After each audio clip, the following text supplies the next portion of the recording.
PM Modi की gaming community से मुलाकात, यंग गेमर्स के साथ प्रधानमंत्री मोदी का संवाद कार्यक्रम, देश के टॉप गेमर्स के साथ विशेष संवाद कार्यक्रम।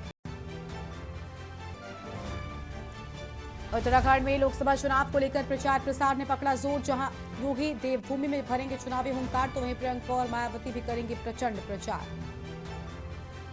नोएडा में जनसभा को आज संबोधित करेंगे अमित शाह, बीजेपी प्रत्याशी के पक्ष में करेंगे मतदान की अपील, बीजेपी की ओर से अब तक की मानी जा रही बड़ी रैली। राजद का घोषणा पत्र जारी, तेजस्वी बोले इंडी सरकार बनी तो अग्निवीर योजना खत्म करेंगे, 500 रुपए में देंगे सिलेंडर। सूर्य की किरणों ने रामलला के ललाट पर पड़ते ही बिखेरा अद्भुत नजारा, रामनवमी से पहले ट्रायल किया गया, मुख्य पुजारी बोले त्रेता युग का दृश्य कलयुग में साकार। बिहार, राजस्थान समेत 14 राज्यों में बारिश की संभावना, इसमें एमपी, यूपी के 39 जिलों में आंधी पानी का अलर्ट, हीटवेव को लेकर प्रधानमंत्री की मीटिंग। आप देख रहे हैं की न्यूज, खबरों का सारथी। नमस्कार, लाइव न्यूज में आप सभी का स्वागत है। मैं हूं आपके साथ गरिमा वाजपेयी और अहम खबर से करते हैं बुलेटिन की शुरुआत। दिल्ली से बड़ी जानकारी आपको हम बताते हैं। दिल्ली से खबर, जहां पर बीजेपी चुनाव प्रभारी का संबोधन ओम प्रकाश धनखड़ ने किया, कार्यकर्ताओं को संबोधित। चुनाव प्रभारी का धनखड़ ने संबोधन किया, यह बड़ी जानकारी आपको हम बता रहे हैं। आम आदमी पार्टी पर किया हमला, आम आदमी पार्टी पर हमला किए जाने की बात सामने आई है और यह अहम खबर आपको हम बता दें।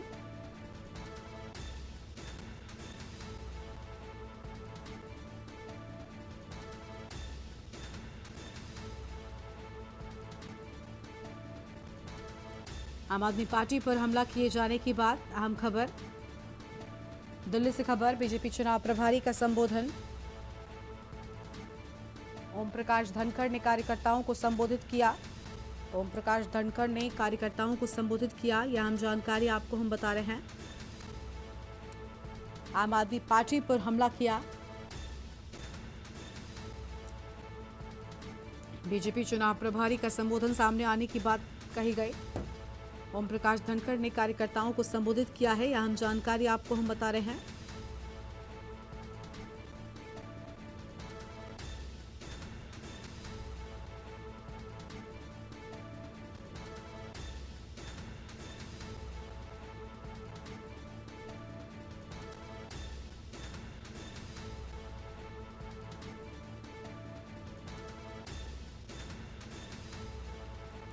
तो यह अहम खबर आपको हम बता दें। आम आदमी पार्टी पर हमला किए जाने की बात। दिल्ली से खबर, बीजेपी चुनाव प्रभारी का संबोधन, ओम प्रकाश धनखड़ ने कार्यकर्ताओं को संबोधित किया।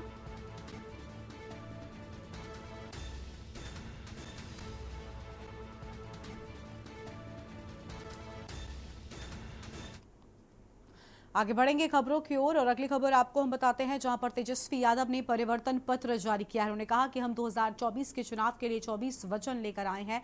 बिहार के विकास के लिए आज हम जो भी वादा करेंगे उससे पूरा करेंगे। जब भी हम कुछ कहते हैं तो उसका मतलब होता है हम उस पर अमल करते हैं। हमने 2020 के चुनावों के दौरान उठाए गए अपने मुद्दों को उन 17 महीनों में आगे बढ़ाया जिनकी हमें अनुमति दी गई थी। हमने 5 लाख सरकारी नौकरियां दी, कोई अन्य राज्य ऐसी सुविधाओं की योजना नहीं बना सकता। हमने जाति आधारित सर्वेक्षण किया और आरक्षण का पुनर्गठन किया। हमने ऐसे बदलाव का वादा किया था। हमने आईटी पॉलिसी तैयार की। हमने खिलाड़ियों और एथलीटों के लिए नौकरियां सुनिश्चित की। डीएसपी स्तर सहित 70 से अधिक भर्तियां भी की। तो ये सारी बड़ी बातें यहां पर सामने आई है। तेजस्वी यादव ने राजद घोषणा पत्र जारी किया और इसमें कई बड़ी बातें कही गई हैं।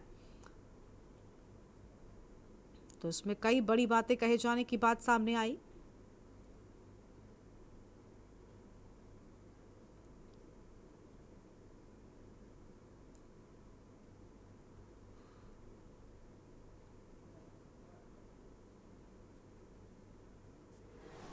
सभी हमारे पत्रकार हैं, इलेक्ट्रॉनिक, प्रिंट और जितने हमारे यूट्यूबर्स, सोशल मीडिया के साथी हैं। आज जैसा मनोज झा जी ने बताया कि सुबह सुबह आज हम लोगों ने परिवर्तन पत्र हम लोगों ने रिलीज किया है। यानी 24 में 24 जन वचन हम लोग लेकर के आए हैं और जो 24 जन वचन है ये हमारा कमिटमेंट है, प्रण है। जिस चीज को, जिस जिम्मेवारी को हम लोग पूरा करें, और बहुत ही महत्वपूर्ण बातें हैं इसमें, जिससे बिहार देश के हमारी जनता का भला कैसे हो, बिहार की तरक्की कैसे हो, विकास कैसे हो। और हम लोग जब कोई बात कहते हैं तो उसको करके दिखा। और अब सीधा आपको दिल्ली लेकर चलते हैं, जहां पर आम आदमी पार्टी के नेता संजय सिंह प्रेस कॉन्फ्रेंस में क्या कुछ कह रहे हैं, सुनाते हैं।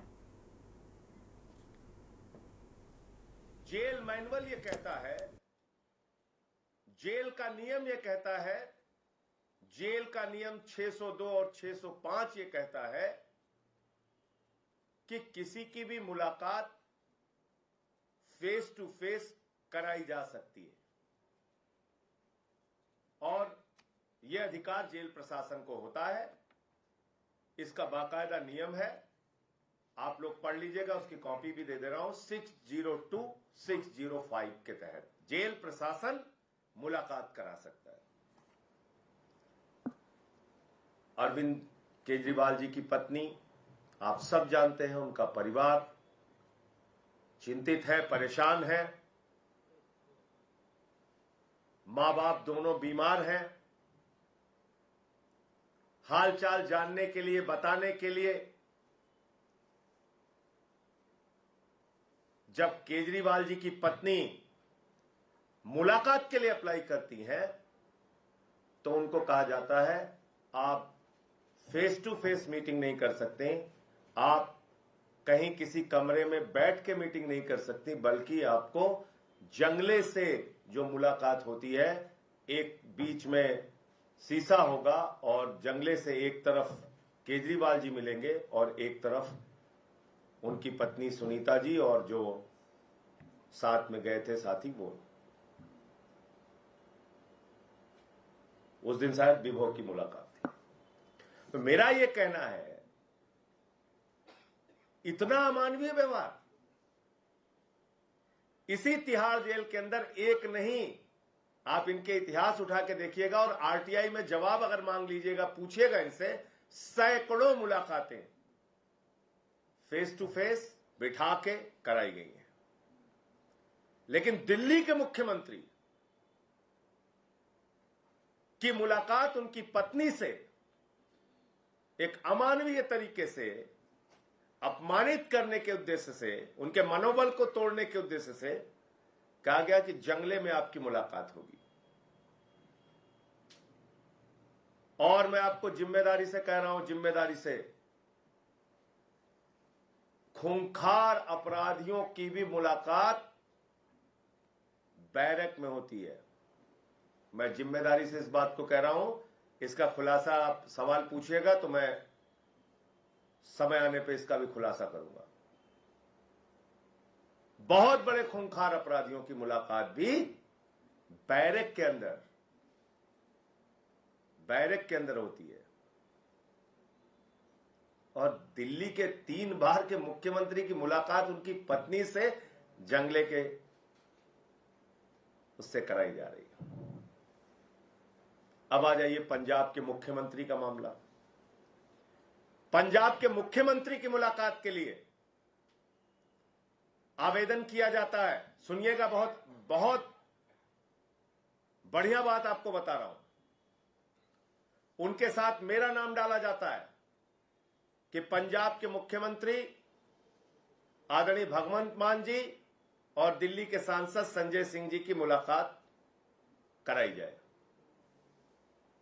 हमारे जो वकील साहब अप्लाई करते हैं उनको टोकन नंबर दे दिया जाता है। टोकन नंबर बता रहा हूं आपको, 4152 टोकन नंबर दे दिया जाता है कि संजय सिंह की मुलाकात और भगवंत मान जी की मुलाकात टोकन नंबर 4152 पे होगी।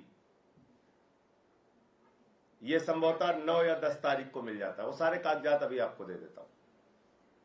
अचानक मुलाकात के एक दिन पहले रात में मेल आती है और एक मुख्यमंत्री की और एक सांसद की मुलाकात को कैंसिल कर दिया जाता है। और क्या कहा जाता है, सुरक्षा की दृष्टि से आपकी मुलाकात इतनी शॉर्ट नोटिस पे नहीं कराई जा सकती। यानी कि जब भगवंत मान और संजय सिंह का अप्लाई किया जा रहा था, उस समय जेल प्रशासन को और भारत के प्रधानमंत्री को यह पता नहीं था कि भगवंत मान कौन है। एक राज्य का मुख्यमंत्री मुलाकात के लिए अप्लाई कर रहा है, देश की सरकार को नहीं पता, मोदी जी को नहीं पता भगवंत मान कौन है। चलो संजय सिंह कौन है नहीं पता, मान सकते हैं, लेकिन एक भगवंत मान जो एक राज्य के मुख्यमंत्री हैं, वो अप्लाई कर रहे हैं, आपको पता ही नहीं कि किसका आपने टोकन नंबर इश्यू कर दिया। भगवंत मान का टोकन नंबर मिला 4152 और शाम को ही उसी दिन कह दिया गया सुरक्षा कारणों से आपकी मुलाकात नहीं कराई जा सकती। यह काम हुआ और हमारी और भगवंत मान की मुलाकात को कैंसिल कर दिया गया। अब तीसरी घटना बताता हूं। 602, 605 के तो दिल्ली से आप सुन रहे थे आम आदमी पार्टी के नेता संजय सिंह को, जिनकी ओर से अहम बातें कही गई हैं। अब आगे बढ़ते हैं खबरों की ओर। खबर है लखनऊ से, जहां पर बदायूं, बुलंदशहर, नोएडा में भूपेंद्र सिंह बूथाध्यक्ष सम्मेलन को करेंगे संबोधित। जहांगीराबाद, बुलंदशहर में आयोजित कार्यक्रम, नोएडा में अमित शाह की जनसभा में शामिल होंगे। ये बड़ी जानकारी आपको बता रहे हैं। अहम खबर, जहां पर बूथ अध्यक्ष सम्मेलन को संबोधित करेंगे और जहांगीराबाद, बुलंदशहर में आयोजित कार्यक्रम को लेकर बड़ी जानकारी आपको हम बता रहे हैं। नोएडा में अमित शाह की जनसभा में भी शामिल होंगे। लखनऊ से बड़ी जानकारी आपको हम बता दें, जहां पर बदायूं, बुलंदशहर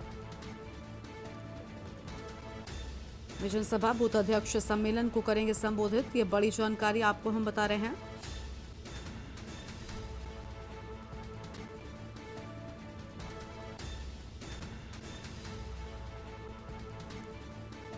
बड़ी खबर आपको हम बता दें,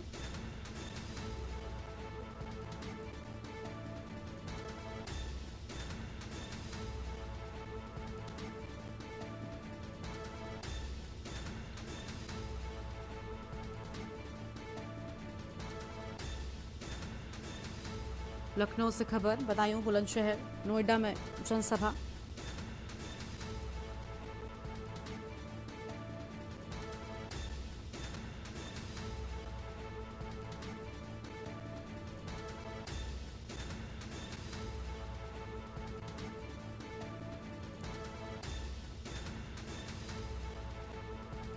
बूथ अध्यक्ष सम्मेलन को संबोधित करेंगे। ये बड़ी जानकारी आपको हम बता रहे हैं। जहांगीराबाद, बुलंदशहर में आयोजित होगा कार्यक्रम। आगे बढ़ते हैं खबरों की ओर। लखीमपुर खीरी से खबर, जहां पुलिस हिरासत में पिटाई से व्यक्ति की मौत हो गई। परिजनों ने पुलिस की पिटाई से मौत का आरोप लगाया है और मर्डर मामले में पूछताछ के दौरान 3rd डिग्री देने का आरोप। व्यक्ति के शव पर कई जगह पर चोट के निशान मिले हैं। ये बड़ी खबर आपको हम बता दें, जहां पर कई जगहों पर चोट के निशान मिलने की बात सामने आई है।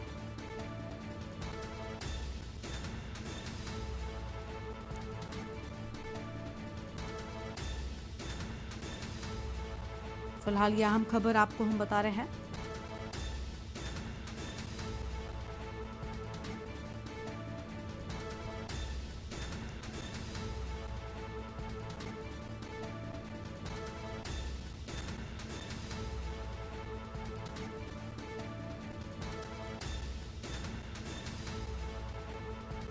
आक्रोशित परिजन शव लेकर जाम लगाने के लिए पहुंचे हैं।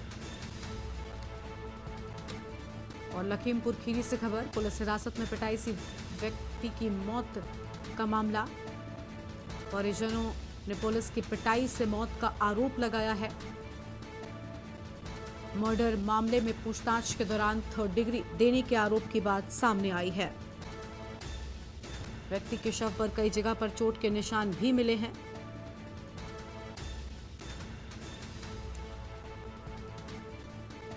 कई जगह पर चोट के निशान मिलने की भी बात सामने आई है।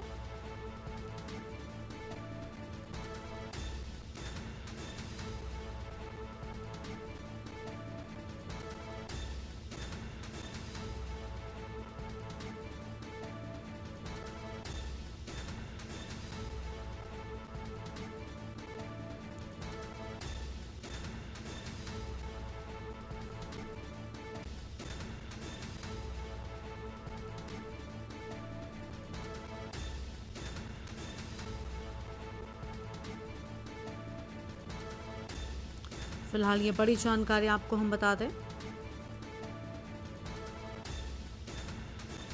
मर्डर मामले में पूछताछ के दौरान थर्ड डिग्री देने का आरोप। व्यक्ति के शव पर कई जगह पर मिले चोट के निशान। फिलहाल यह अहम खबर आपको हम बता रहे हैं।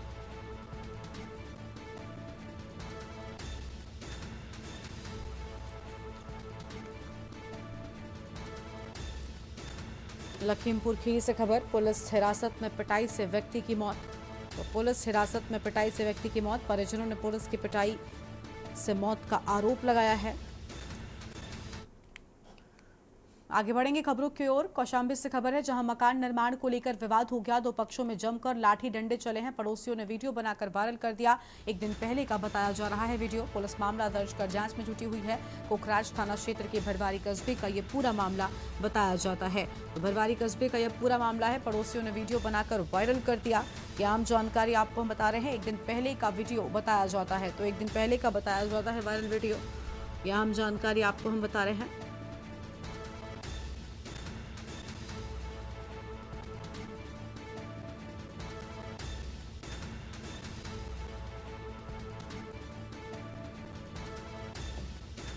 पुलिस मामला दर्ज कर जांच में जुटी हुई है।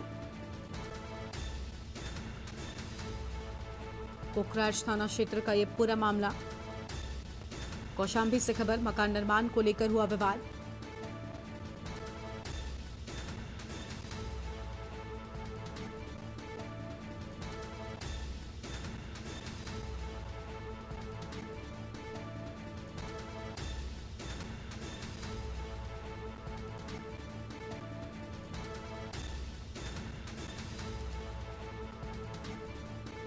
यह हम जानकारी आपको हम बता रहे हैं।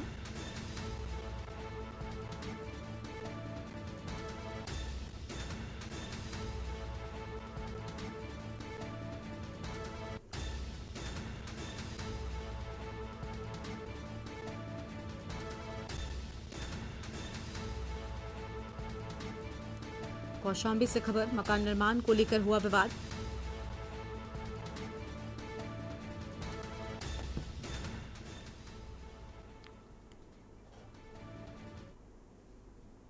आगे बढ़ते हैं खबरों की ओर। देवरिया से अहम जानकारी आपको हम बताते हैं, जहां पर वाहन चेकिंग के दौरान रोका ट्रक, खड़े ट्रक में अनियंत्रित कार टकराई और टक्कर से कार के परखच्चे उड़ गए। मौके पर एक युवक की मौत की खबर सामने आई है। दो अन्य गंभीर रूप से घायल हुए। ग्रामीणों ने एक गार्ड को धर दबोचा। हादसे को लेकर ग्रामीणों ने किया सड़क जाम।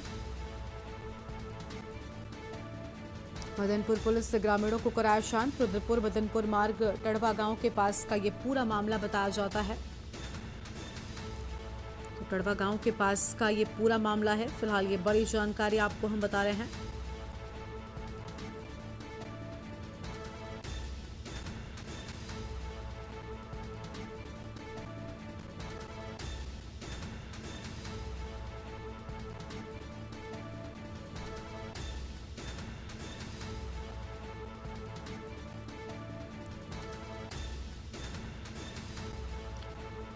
और ये आम खबर आपको हम बता दें, खड़े ट्रक में अनियंत्रित कार टकराई।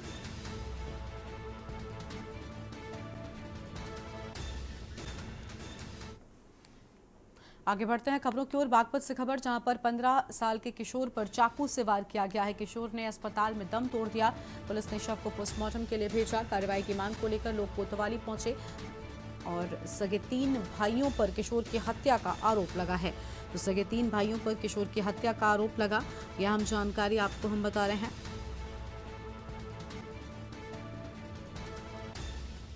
और ये बड़ी जानकारी आपको हम बता दें, जहां पर पुलिस ने शव को पोस्टमार्टम के लिए भेजा है।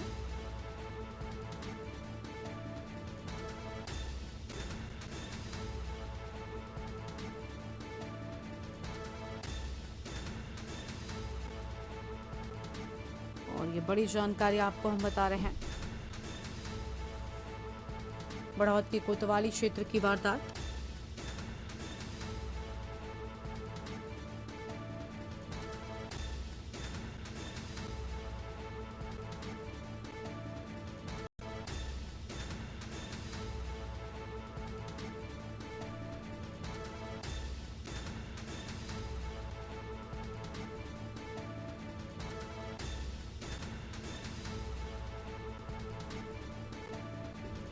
फिलहाल ये बड़ी जानकारी आपको हम बता दें।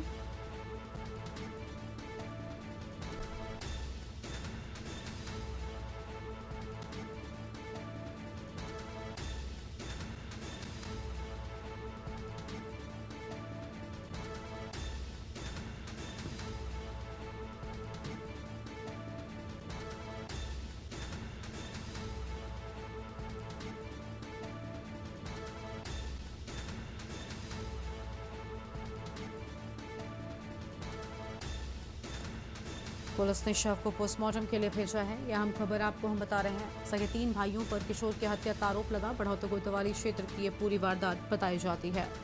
तो बढ़ौत कोतवाली क्षेत्र की है ये वारदात, यह हम जानकारी आपको हम बता रहे हैं। और पुलिस ने शव को पोस्टमार्टम के लिए भेजा है। और कुलदीप पंडित हमारे साथ में हमारे संवाददाता जुड़ चुके हैं। कुलदीप, कार्रवाई की मांग लगातार की जा रही है, परिजनों का क्या कुछ है पूरा कहना, और बताया जा रहा है कि 3 भाइयों पर उन्होंने हत्या का आरोप लगाया है। मैं आपको बता दूं, बढ़ौत कोतवाली क्षेत्र का पूरा मामला है, जहां तीन सगे भाइयों ने एक ही युवक पर चाकू से हमला करके उसको घायल कर दिया था, और जब वो उसे अस्पताल ले गए तो वहां पर उसकी मौत हो गई है। और ये उमर नाम का एक व्यक्ति बताया जा रहा है जो बढ़ौत में था, और बढ़ौत में ही 3 लोगों ने इस पर हमला किया था। हालांकि जो मृतक के परिजन है वो पूरी तरीके से मांग कर रहे हैं कि जो इसमें आरोपी है उन लोगों को गिरफ्तार किया जाए और उनके खिलाफ सख्त कार्रवाई की जाए। हालांकि अभी हमारी पुलिस अधीक्षक अर्पित विजयवर्गीय से बात हुई है संबंध में, तो उनका कहना है कि इसके लिए टीम गठित कर दी गई है और जो हमलावर है उनकी तलाश की जा रही है। जी बिल्कुल, बहुत शुक्रिया कुलदीप आपका अधिक जानकारी साझा करने के लिए। तो कार्रवाई की मांग को लेकर कोतवाली पहुंचे परिजन, ये बड़ी जानकारी आपको हम बता रहे हैं।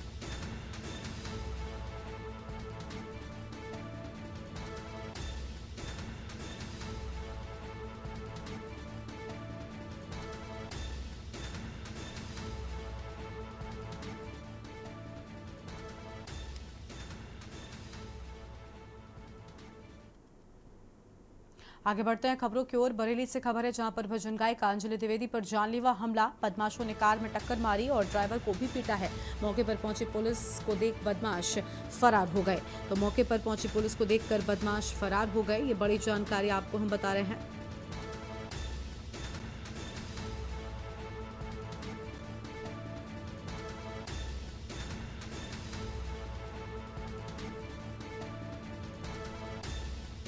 यह हम खबर आपको हम बता रहे हैं।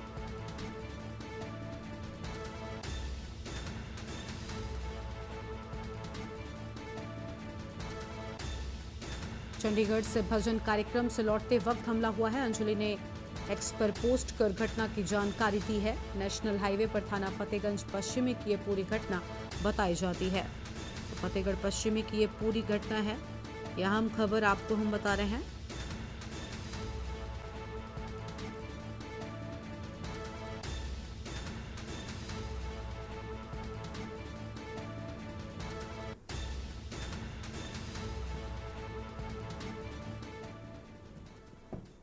बदमाशों ने कार में टक्कर मारी है और ड्राइवर को भी पीटा है। मौके पर पहुंची पुलिस को देखकर बदमाश फरार हो गए। रात परिस्थिति कुछ ऐसी थी जो आपको बता नहीं पाए। चंडीगढ़ कीर्तन करके रात बरेली वापस आते हुए मेरी गाड़ी पे हमला किया गया। जिन्होंने हमला किया वो पूरी तरह से सफल नहीं हो पाए, क्योंकि पुलिस को देख के वो भाग गए। जिन्होंने हमला कराया है, कितनी भी कोशिश कर लो, मेरे साथ मेरा पूरा देश है, पूरे देश के सनातनी है। चाहे फ़ोन से धमकी दो, चाहे यूट्यूब पे वीडियो डाल के धमकी दो, कुछ नहीं होने वाला। अंजलि द्विवेदी तुम्हारा 58वां देश बनने नहीं देगी। तन मन हिंदू, जीवन हिंदू, रग रग हिंदू, मेरा परिचय। रात परिस्थिति कुछ ऐसी थी जो आपको बता नहीं पाई। मेरी गाड़ी पे हमला किया गया। जिन्होंने हमला किया वो पूरी तरह से सफल नहीं हो पाए, क्योंकि पुलिस को देख के वो भाग गए। जिन्होंने हमला कराया है,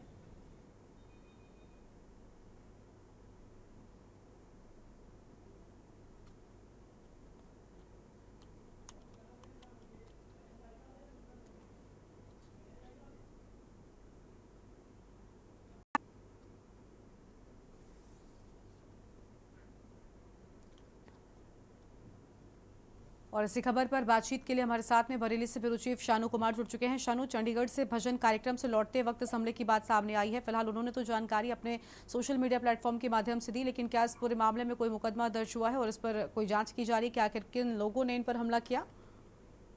देखिए गरिमा, ये भजन गायिका है और बहुत ही देश की मानी जानी गायिका है जिनका नाम अंजलि द्विवेदी है। लगातार दूर दूर अन्य स्टेटों में भी ये भजन गायक संध्या करने जाती हैं। और कल की बात की जाए तो ये देर रात जो है चंडीगढ़ से कार्यक्रम करके लौट रहे थे, जिसकी वीडियो भी इन्होंने सोशल मीडिया पर अपलोड की है। और रास्ते में ही यानी कि फतेहगंज पश्चिमी बरेली में जैसे ही एंट्रेंस करते हैं, वहां पर टोल प्लाजा के पास इनकी कार पर दूसरी कार से कई हमलावर आते हैं और उनकी गाड़ी को ठोकर मारते हैं। और साथ ही तौर पर इनके जो ड्राइवर है उसके साथ भी मारपीट की जाती है। फिलहाल जिसकी शिकायत इन्होंने जो है सोशल मीडिया प्लेटफॉर्म पर की है और इन्होंने ट्वीट करते हुए कहा है कि मैं हमेशा सनातन के साथ हूं और सनातन का काम करती रहूंगी। तो इन तमाम तरीके की शिकायतें की गई हैं, लेकिन अभी तक पुलिस की तरफ से कोई कार्रवाई नहीं की गई है। पुलिस का साफ तौर पर से कहना है जैसे ही हमको लिखित तौर पर शिकायत मिल जाएगी उसके आधार पर कार्रवाई की जाएगी। फिलहाल जितने भी जो हमलावर थे गरिमा, वो उसकी तलाश जो है नजदीकी पुलिस कर रही है, क्योंकि इन्होंने 112 पर कॉल करके अपडेट जरूर दे दिया था। गरिमा, शुक्रिया शानू आपका अधिक जानकारी साझा करने के लिए। तो भजन गायिका अंजलि द्विवेदी पर जानलेवा हमले की बात सामने आई है। सोशल मीडिया प्लेटफॉर्म एक्स पर उन्होंने इस बात की जानकारी दी है।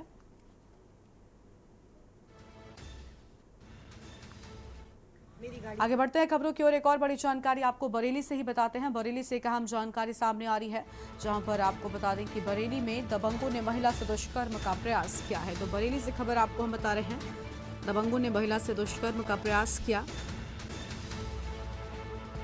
फिलहाल यह अहम खबर आपको हम बता दें।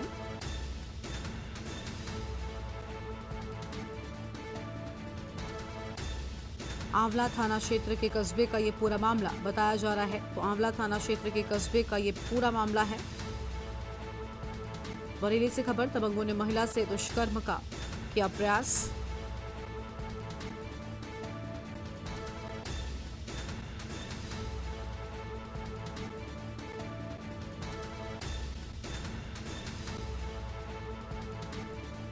फिलहाल यह हम खबर आपको हम बता रहे हैं।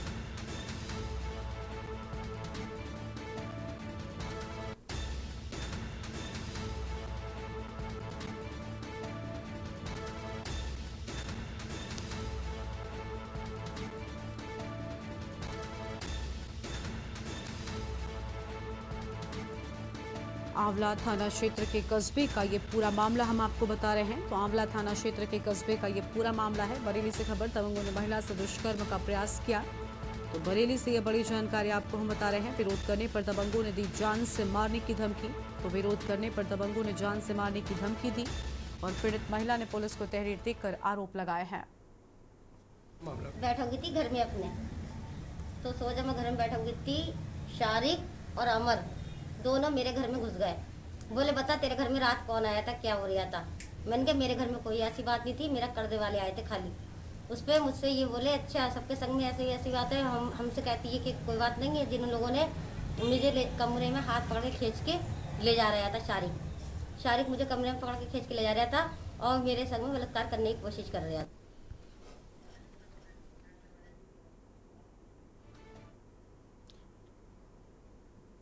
तो यह हम खबर आपको हम बता रहे थे, जहां पर एक महिला के साथ में जबरन दुष्कर्म करने का प्रयास किया गया।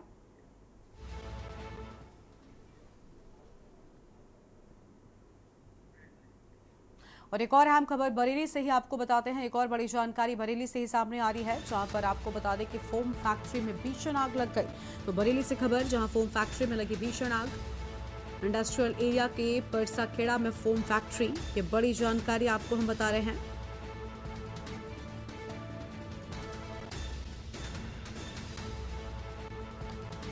यह हम खबर आपको हम बता दें, जहां पर आग की ऊंची ऊंची लपटों से क्षेत्र में दहशत फैल गई।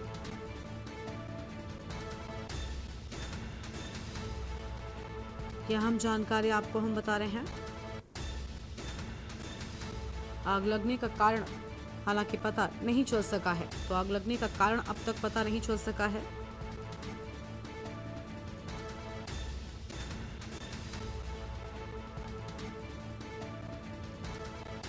बरेली से खबर, फोम फैक्ट्री में लगी भीषण आग। तो बरेली से खबर आपको हम बता रहे हैं, जहां फोम फैक्ट्री में भीषण आग लग गई। इंडस्ट्रियल एरिया के परसाखेड़ा में फोम फैक्ट्री, तस्वीरें भी आपको हम दिखा रहे हैं। आप देखिए किस तरीके से धुएं का गुबार यहाँ से निकलता हुआ नजर आ रहा है। भीषण आग लगने से हड़कंप मचा हुआ है। और शानू कुमार ब्यूरो चीफ हमारे साथ में लगातार बने हुए हैं बरेली इससे। शानू, फोम फैक्ट्री में भीषण आग लग गई, तस्वीरों को देखकर अंदाजा लगाया जा सकता है कि यहाँ पर आग जो है वो काफी ज्यादा लगी थी। फिलहाल क्या सभी सुरक्षित हैं? इस फैक्ट्री में कोई मौजूद तो नहीं था, ऐसी जानकारी मिल पाई है? देखिए करीमा, ये सीबीगंज थाना क्षेत्र है, वहां पर इंडस्ट्रियल इलाका है जिसको परसा खेड़ा के नाम से बरेली में जाना जाता है। काफी की तादाद में वहां पर फैक्ट्रियां हैं, तो वहीं फोम की फैक्ट्री भी वहां पर संचालित है और काफी लंबे समय से ये संचालित हो रही है। वहीं आज अभी तक कोई कारण स्पष्ट नहीं हुआ। पहले थोड़ी सी आग लगती है, उसके बाद जो आग अपना विकराल रूप ले लेती है, जिसके बाद जो इलाका है वहां के आसपास के जितने भी गाँव है वहां पर अफरा तफरी मच जाती है और जितने भी कर्मचारी उसमें काम कर रहे थे सभी दहशत में आकर के एकदम बाहर निकलते हैं। फिलहाल अभी तक की जो जानकारी है वो कई 4 गाड़ियां दमकल की वहां पर आग बुझाने का प्रयास कर रही हैं और आग पर हद से ज्यादा काबू पा लिया गया है। लेकिन जो अभी तक की जो अपडेट है वो यही है कि अभी कोई भी वजह स्पष्ट नहीं हो पाई है कि आग लगने का कारण क्या था। फिलहाल मौके पर फायर ब्रिगेड की टीमें भी मौजूद हैं और स्थानीय पुलिस मौके पर मौजूद है और जितना भी जो नुकसान हुआ है उसका आकलन किया जा रहा है। लेकिन अभी तक का ये स्पष्ट होना बाकी है कि आग का कारण क्या था, किसी ने आग लगाई थी या फिर शॉर्ट सर्किट की वजह थी। शुक्रिया शानू आपका अधिक जानकारी साझा करने के लिए। तो बरेली में फोम फैक्ट्री में भीषण आग लगने से हड़कंप मचा। तस्वीर आपके टीवी स्क्रीन पर आपको हम दिखा रहे हैं। काफी ज्यादा आग यहां पर लगी हुई थी। हालांकि आग लगने का कारण जो है वो अब तक स्पष्ट नहीं हो सका है। बरेली से एक खबर आपको हम बता दें, फोम फैक्ट्री में लगी भीषण आग। तो बरेली से जानकारी, फोम फैक्ट्री में भीषण आग लगने से हड़कंप मचा।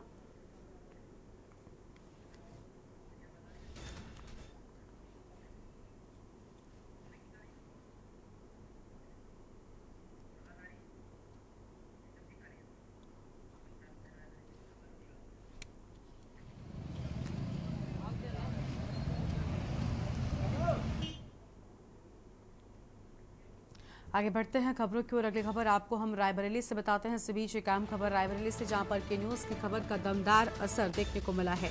के न्यूज़ की खबर का बड़ा असर, 24 घंटे भी नहीं चल सकी भ्रष्टाचार की चाशनी। ये बड़ी खबर आपको हम बता रहे हैं, जहां पर के न्यूज़ की खबर का बड़ा असर, भ्रष्टाचार से बनी घटिया सड़क। तस्वीर आपको हम दिखा रहे हैं। देखिए के न्यूज़ की खबर का बड़ा असर हुआ है। खबर चलाए जाने के बाद जागा पीडब्ल्यूडी विभाग। तो खबर चलाए जाने के बाद पीडब्ल्यूडी विभाग जागा है। ये बड़ी जानकारी आपको हम बता रहे हैं और अधिकारियों की ओर से एक्शन। पीडब्ल्यूडी अधिकारी के निर्देश पर सड़क की मरम्मत की गई है। ये अहम खबर आपको हम बता रहे हैं।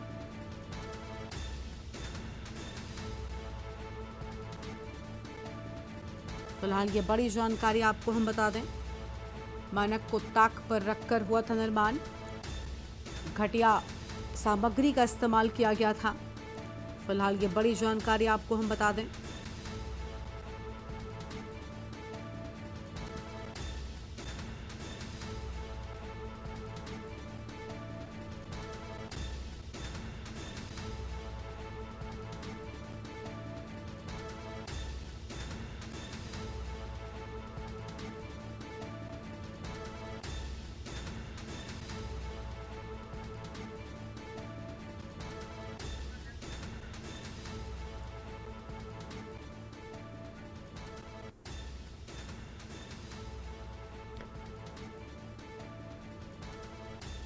तो खबर चलाए जाने के बाद एक्शन में विभाग। अधिकारियों ने सड़क की फिर से मरम्मत का आदेश भी दे दिया है। पीडब्ल्यूडी अधिकारी के निर्देश पर सड़क की मरम्मत की गई।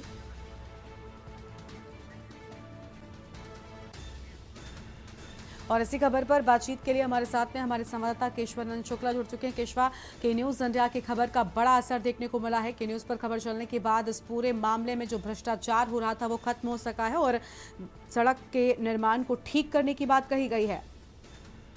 बिल्कुल, देखिए पूरा मामला रायबरेली जिले के सलवन के दुकान गांव का है, जहां पे बीते दिनों पीडब्ल्यूडी विभाग की तरफ से ठेकेदार के द्वारा एक सड़क 1.5 किलोमीटर की सड़क का निर्माण कराया जा रहा था, जिसमें देखा गया है कि उसमें सड़क निर्माण में भ्रष्टाचार का ग्रामीणों ने आरोप लगाया था। वहीं के न्यूज़ इंडिया की टीम ने मौके पर जाकर के इस पूरी खबर को बनाया था, और वहीं इस पूरी खबर को के न्यूज़ इंडिया ने प्रमुखता से दिखाया था, जिसके बाद इस पूरे मामले का संज्ञान पीडब्ल्यूडी के अधिकारियों ने लिया और इस निर्माण कार्य को ठेकेदार के द्वारा बनाए जाने की बात कही। वहीं ठेकेदार के द्वारा ही जो है इस पूरे 1.5 किलोमीटर की सड़क का मरम्मत किया गया और पूरी सड़क को जो है काफी अच्छी तरीके से बनाई गई, क्योंकि 24 घंटे में ये सड़क जो है बनने के बाद उखड़ गई थी। पूरी खबर को के न्यूज इंडिया ने प्रमुखता से दिखाया था।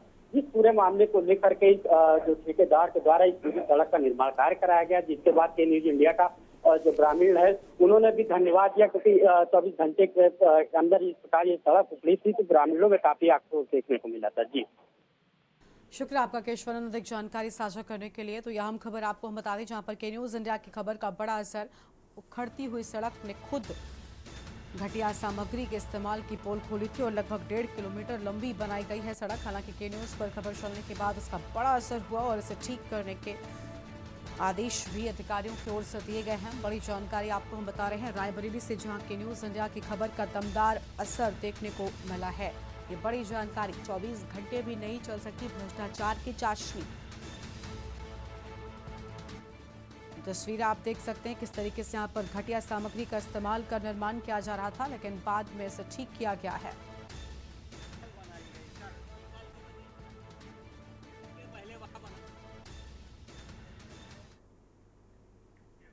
और अगली खबर आपको कानपुर देहात से बताते हैं। इस बीच कानपुर देहात से एक अहम खबर, जहां पर एक युवक का शव मिला। कानपुर देहात से खबर, युवक का शव मिलने से मचा हड़कंप। दोस्त के साथ घूमने गए युवक का शव मिला है।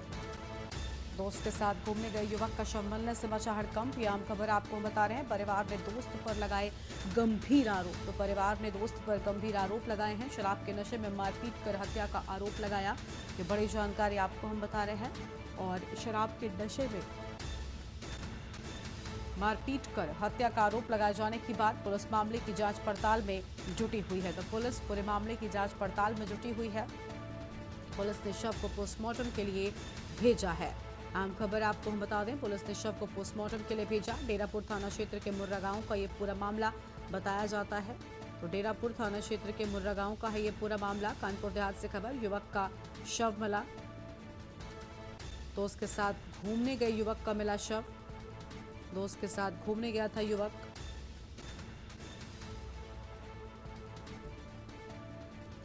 परिवार ने दोस्त पर लगाया आरोप। शराब के नशे में मारपीट कर हत्या करने का आरोप लगाए जाने की बात सामने आई है।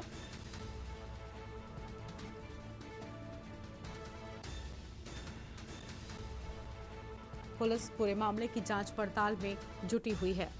तो पुलिस पूरे मामले की जांच पड़ताल में जुटी हुई है। फिलहाल यह अहम खबर आपको हम बता रहे हैं।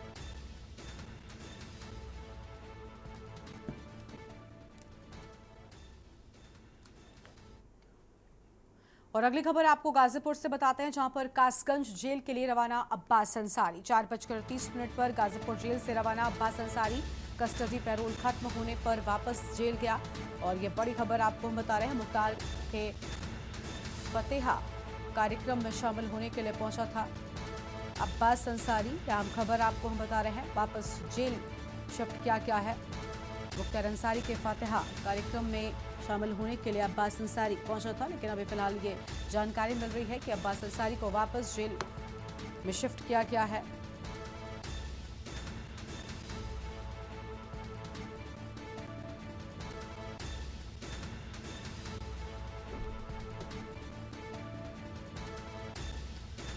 ये अहम खबर आपको हम बता रहे हैं।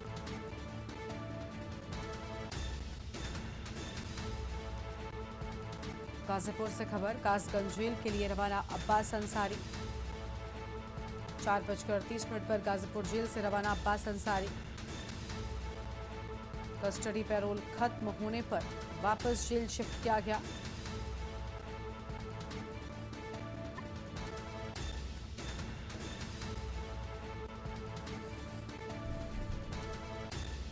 गाजीपुर से खबर आपको हम बता रहे हैं। गाजीपुर जेल से रवाना अब्बास अंसारी। कस्टडी पैरोल खत्म होने पर वापस जेल में शिफ्ट कर दिया गया है। और अगली खबर बरेली से आपको हम बताते हैं, जहां पर लगातार क्षेत्र में बढ़ रही चोरियों से लोगों में दहशत फैल गई है, लेकिन पुलिस हाथ पर हाथ रखकर बैठी हुई है। और ऐसा ही एक मामला हरचंदपुर थाना क्षेत्र के गांव से सामने आया है, जहां पर एक मकान पीछे की सेंध काटकर चोर घर के अंदर रखा बक्सा उठा ले गए, जिसमें 10,000 नकदी सहित जेवरात अज्ञात चोरों ने पार कर दिए। फिलहाल जैसे ही इसकी सूचना परिजनों को लगी है, ननफानन में डायल 112 को सूचना दी गई है।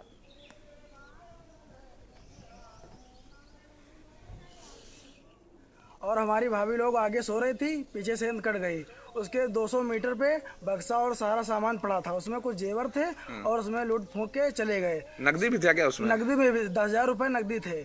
उसके बाद 100 नंबर को फोन किया तो 100 नंबर आई, जांच पड़ताल करके ले गई। फिर हम लोग आए, देखे, उसके बाद आपको बुलाए। क्या हुआ क्या है आज? तब चोरी भाई। कैसे? हम दूर से मतलब बंगला में सोते रहे, दरवाजा खोले तो चोरी हुई। फिर उसके बाद देखे तो 2 किलोमीटर बक्सा कपड़ा सारे तलाशी ली। यहाँ पड़े थे? हाँ पड़े रहे। पुलिस का सोचना दिन। पुलिस आई थी क्या? हाँ पुलिस आई थी। आगे बढ़ते हैं खबरों की ओर। अगली खबर जबलपुर से आपको बताते हैं, जहां पर एक महिला ने मां के दरबार में अपनी जीभ काटकर चढ़ा दिया है। और देवी भक्त महिला के बेटे राजा चौधरी ने कहा कि उसकी मां ने सपने में देखा था कि माता ने उसे आदेश दिया है कि तुम अपनी जीभ काट लो। सपने से प्रेरित होकर महिला ने सुबह ब्लेड से जीभ काटी और उसे पान के पत्ते पर रखकर शारदा माता की मूर्ति के सामने चढ़ा दिया। अब सोचने वाली बात यह है कि इस वैज्ञानिक युग में धार्मिक आस्था किस तरह बलवान है, और देखना यह होगा कि भक्ति योगिनी को उनकी जीभ वापस आती है या नहीं। ये तो देखने वाली बात है।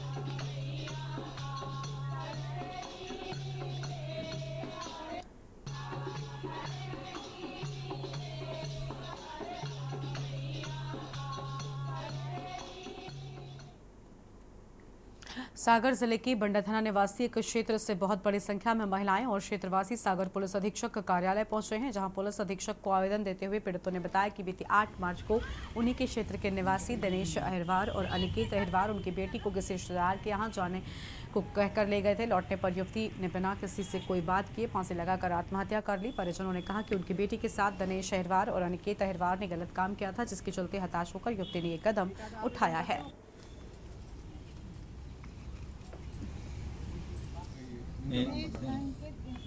दिनेश और अनिकेत ये क्या करते हैं? ये दुकान लगाते हैं फल फूल की इंदौर में। दिनेश और अनिकेत का पिताजी मास्टर है, वो सुजारा का रहने वाला है। आपकी बच्ची के साथ इतना अन्याय हुआ, अगर कार्रवाई नहीं होती तो आप लोग क्या करेंगे? हम लोग फांसी देंगे, हम लोग भी फांसी में मर जाएंगे, फांसी टांग लेंगे हम लोग खुद दोनों। अब एक ही बच्ची थी हम लोग, क्या हम किस जिएंगे इसके साथ बताओ। कौन सी क्लास पढ़ती? 12वीं पास कर ली थी, नर्सिंग कोर्स कर रही थी बच्ची। एक लड़की थी, उसको मार के टांग दी फांसी से, बलात्कार कर दिया उसके साथ। और दिनेश अनिकेत उसका दमान और उसकी माँ बहन और दिनेश की पत्नी, उसकी सारी और उसकी सास भाई ने सब लोगों ने मिलके, उसके भाई बंधु ने सबने मिलके और ले गए मेरी बच्ची को। ले जाके उसके पास साथ हमारी बच्ची ने हमें फोन लगा के बताया, मम्मी जी 3 दिन गोल कर रहे, 3 दिन गोल कर रहे, अनोती ले गए। उसके बाद में हमारी बच्ची ने 12 तारीख को बताई, मम्मी दिनेश ने अनिकेत ने हमारे साथ बलात्कार कर दिया और अब नहीं हम जिएंगे मम्मी, अब नहीं जिएंगे। तो हमने कही बेटा हमारा है, शांति पकड़ो बेटा हमारा है, तो हमारा बच्चा नहीं मिलो। हम आए उस दिन को 12 तारीख की रात में।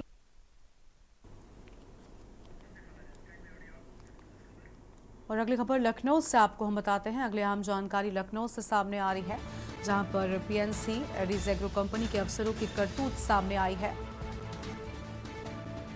हाइड्रा मशीन से दबकर पैर कटने से मैनेजर की मौत। लखनऊ से खबर, लखनऊ कानपुर एक्सप्रेसवे का निर्माण करवा रही थी कंपनी और उन्नाव के सोहरा मऊ इलाके में हाईवे किनारे मिला शव। उन्नाव के सोहरा मऊ में हाईवे किनारे मिला शव। 3 अप्रैल को 39 वर्षीय देशराम की मौत हो गई थी।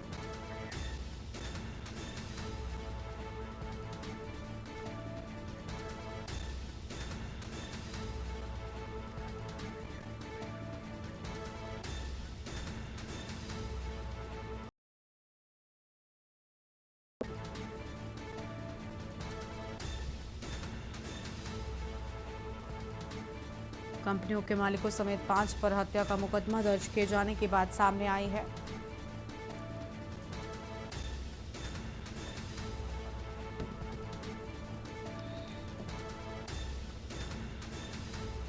तो ये बड़ी जानकारी आपको हम बता रहे हैं। मोबाइल, पैसे और कागजात भी कंपनी ने ठिकाने लगाए। शिवा शर्मा हमारे साथ में इसी खबर पर बातचीत के लिए है। शिवा, एरीज एग्रो कंपनी के अफसरों की ये करतूत सामने आई है, पूरा मामला क्या है?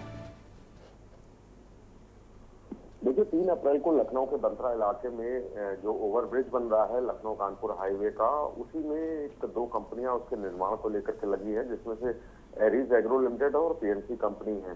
3 अप्रैल को जो देशराज है, जो एग्रो कंपनी का जो मैनेजर है, 5 साल से नौकरी करता है, उसकी एक घटना में उसका पैर कट गया और वहीं की जो मशीन रखी हुई थी, हाइड्रा मशीन, उससे दब करके उसका पैर कट गया। लेकिन इलाज कराने के बजाय वहां पर लोग मौजूद थे, जो कंपनी के लोग थे, जो कर्मचारी थे, उसे वहां से लखनऊ से ले जाकर के जो बगल का बॉर्डर है उन्नाव जिले का सोरामाऊ इलाके में उसे फेंक आए, ताकि किसी तरीके से हादसा उनके ऊपर ना हो। और इस हादसे में, इस पूरी घटना का जो ठिकरा है वो हादसे के रूप में उन्नाव पुलिस उस पर जांच करे और उन्नाव के सर पे आए। लेकिन जब उसकी पत्नी को इस बात का मालूम पड़ा, देशराज जो मृतक है, जो रायबरेली का रहने वाला है, 49 वर्षीय, उसकी जब पत्नी को मालूम पड़ा तो पत्नी की तहरीर के आधार पर बंथरा पुलिस ने गुमशुदगी दर्ज की और तकरीबन 4 दिन बाद ये मालूम हुआ कि जो सोरामाऊ में जो लाश मिली थी पैर कटी हुई, वो लखनऊ के एक कंपनी के जो मैनेजर है उसकी देशराज की थी। और जब पुलिस ने इस बाबत जांच शुरू की तब ये पूरा मामला निकल करके आया कि जो कंपनी के लोग थे, जो मालिकान थे, जो मैनेजर थे, उन्होंने देशराज की जो घटना में जो पैर कटा था उसको मौत का स्वरूप देने के लिए उन्होंने उस लाश को लखनऊ से उन्नाव ठिकाने लगा दिया गया।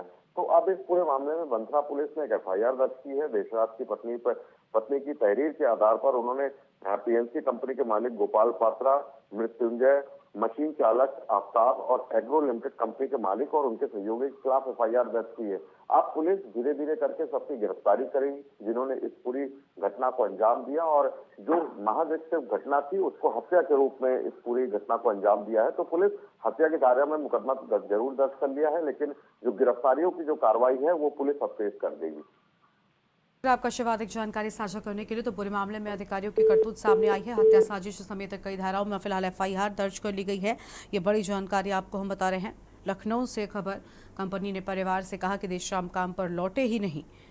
तो ये बड़ी जानकारी जहां पर कंपनी की ये करतूत सामने आई है। हालांकि अब पूरे मामले में FIR दर्ज कर ली गई है। अगली खबर का रुख कर लेते हैं। जबलपुर के गोल बाजार में पुस्तक मेले का 5 दिवसीय मेला लगाया गया, जिसमें अभिभावकों ने बढ़ चढ़कर पुस्तक और ड्रेस खरीदी है। जहां देखा गया कि प्राइवेट स्कूल जो कि अपनी मोनोपोली चला रहे हैं उनको काफी नुकसान झेलना पड़ा है। सभी स्कूलों के खिलाफ कार्रवाई और जांच जारी है। तो वहीं देखने योग्य बात यह रही कि इस मेले में किसी प्रकार से कोई भी कमी नहीं रही है। चलिए, बच्चे के लिए बहुत कर्तन ध्वनि करते हैं।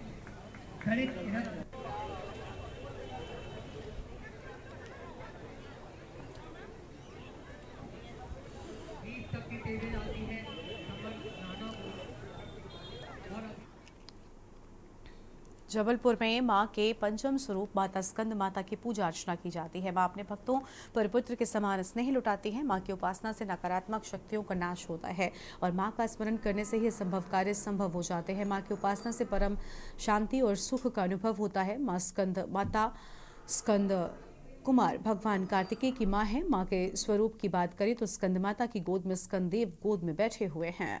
मां स्कंद माता को गौरी, महेश्वरी, पार्वती एवं उमा नाम से भी जाना जाता है।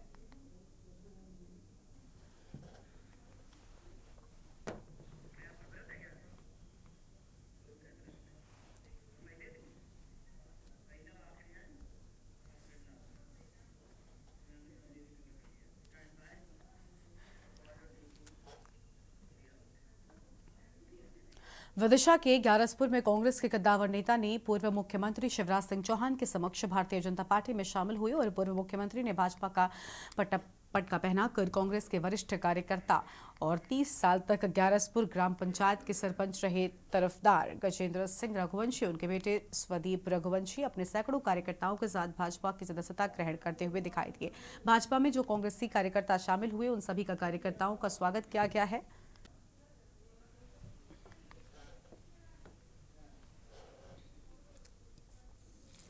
और जिन्होंने जनता की सेवा के लिए काफ़ी काम किया है। वर्तमान परिस्थितियों में जो विचारवान मित्र हैं, अब जैसे राकेश जी भी हैं, दीपक जी भी हैं, सबने विचार किया कि अगर जनता की सेवा और देश की सेवा करना है तो अब सबसे अच्छा माध्यम भारतीय जनता पार्टी है। और इसलिए बहुत विचार करके हमारे सुदीप जी ने, बड़े भैया का नाम सुदीप जी और संदीप जी, और उन्हें सरपंच राजू जी सहित अनेकों वरिष्ठों के साथ भारतीय जनता पार्टी की सदस्यता स्वीकार की है। गजेंद्र जी तरफदार तो मेरे मित्र हैं और वो बहुत अच्छी संस्कृति और संस्कारों को मानने वाले हैं, उनको भी मैं नमस्कार करता हूँ। अगली खबर कुरुक्षेत्र से है, जहां पर नेशनल हाईवे 152 के नजदीक बलोचपुरा गांव में गेहूं के खेत में नरकंकाल मिलने से सनसनी फैल गई। सूचना मिलते ही एसएचओ जीतराम फॉरेंसिक टीम के साथ मौके पर पहुंचे और कंकाल को कब्जे में लेकर लैब में भेज दिया है। एफएसओ जीतराम ने जानकारी देते हुए कहा कि उन्होंने पार्षद का फोन आया था कि एक हाईवे के पास खेतों में नरकंकाल पड़ा हुआ है। वो तुरंत ही टीम को लेकर मौके पर पहुंच गए। नरकंकाल के पास से नोटबुक भी मिली है जिसमें एड्रेस भी लिखा है। फिलहाल कंकाल को लेकर पुलिस हर एंगल से जांच कर रही है कि आत्महत्या है या फिर बीमारी के चलते मौत की बात सामने आई है। क्या कुछ पूरा मामला है सर? ये बॉडी के पास ना एक नोटबुक मिली थी। नोटबुक में एक एड्रेस था 6/15 कमेटी बाजार शाहबाद। तो हमने चौकी इंचार्ज शाहबाद से कांटेक्ट करके ये एड्रेस वेरीफाई करवाया। तो चौकी इंचार्ज ने बताया भी ये जो बॉडी मिली है ना, ये यतिन शर्मा नाम का बंदा है। ये 40-42 साल इसकी एज है। ये ना दिमागी इसकी हालात ठीक नहीं थी। ये कई बार घर से चला जाता था फिर आ जाता था। तो ये दिवाली से पहले घर से निकला हुआ है। तो इसके घर वालों को इंटीमेट कर दिया, स्नैप भेजी है और वो आ जाते हैं। जैसी स्टेटमेंट देंगे उनकी आइडेंटिफिकेशन के बाद इनकी फर्दर कार्रवाई।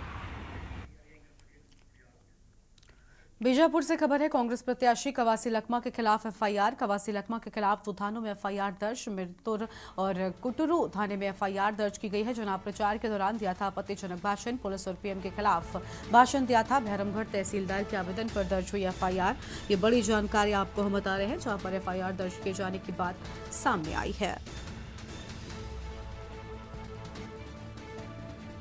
और फिलहाल ये बड़ी जानकारी आपको हम बता रहे हैं।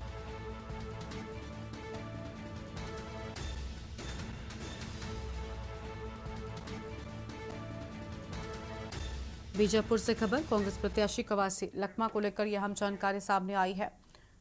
और आगे बढ़ेंगे खबरों की ओर। सख्ती से खबर है, जहां पर थाने से महज 400 मीटर की दूरी पर चोरी हुई। 50 लाख से ऊपर नकदी और जेवरात की चोरी। राइस मिल व ट्रांसपोर्ट व्यापारी के घर में चोरी की बात सामने आई है। मौके पर पहुंची पुलिस पूरे मामले में जांच पड़ताल में जुटी हुई है। तो मौके पर पहुंची पुलिस ने पूरे मामले में जांच पड़ताल शुरू कर दी है।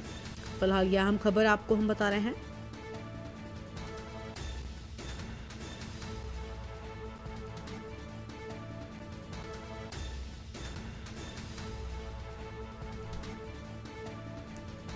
और यहाँ हम खबर आपको हम बता दें, 50 लाख से ऊपर नकदी और जेवरात की चोरी हुई है। आगे बढ़ेंगे खबरों की ओर। अंबिकापुर से खबर, जहां पर रोड रोलर में दबने से मैकेनिक की मौत हो गई। खराब रोड रोलर को बना रहा था मैकेनिक। रोड रोलर का ब्रेक फेल होने से दबकर मौत। दरेमा थाना इलाके के करमहा की ये पूरी घटना है।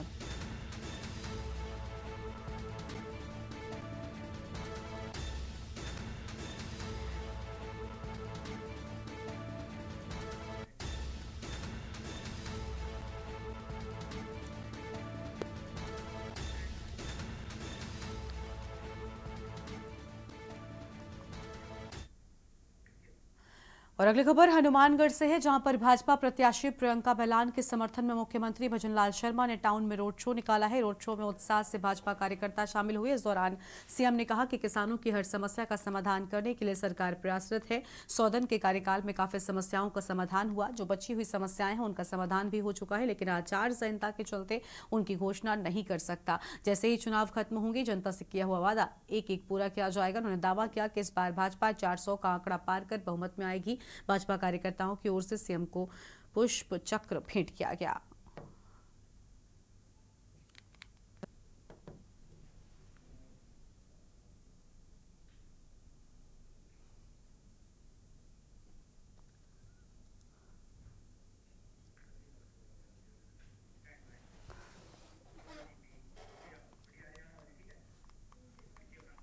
और आगे बढ़ते हैं खबरों की ओर। अगली खबर आपको हम हरियाणा से बताते हैं, जहां पर खबर हरियाणा के कुरुक्षेत्र से है। नेशनल हाईवे 152 के नजदीक बिलोचपुरा गांव में गेहूं के खेत से नरकंकाल मिलने से सनसनी फैल गई। सूचना मिलते ही एसएचओ जीतराम फॉरेंसिक टीम के साथ मौके पर पहुंचे और कंकाल को कब्जे में लेकर लैब में भेज दिया है। एसएचओ जीतराम ने जानकारी देते हुए कहा कि उन्हें पार्षद का फोन आया कि एक हाईवे के पास खेतों में नरकंकाल पड़ा हुआ है। वो तुरंत ही टीम को लेकर मौके पर पहुंच गए। नरकंकाल के पास से नोटबुक भी मिली है जिसमें एड्रेस भी लिखा हुआ है। फिलहाल कंकाल को लेकर पुलिस हर एंगल से जांच कर रही है।